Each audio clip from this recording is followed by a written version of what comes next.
السلام علیکم، ویلکم کرتے ہیں گلف خبریں چینل میں۔ آج رات 12 بجے سعودی عربیہ کے تمام بحری بری داخلی خارجی راستوں کو بند کر دیا جائے گا۔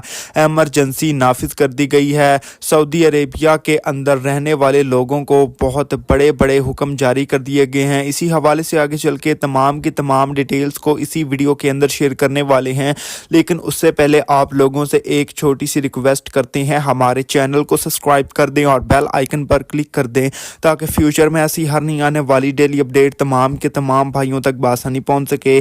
اور اس ویڈیو کو لازمی طور پر زیادہ سے زیادہ شیئر بھی کر دیں۔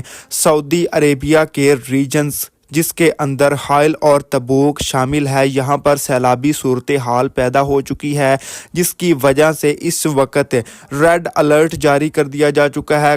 تمام کے تمام سڑکوں پر پانی جمع ہو چکا ہے۔ تمام لوگوں کو حکم جاری کر دیا گیا، کوئی بھی شخص اگلے 24 گھنٹوں کے لیے گھروں سے باہر نہ نکلے اور ہر حال میں احتیاطی تدابیر کو اختیار کر لے۔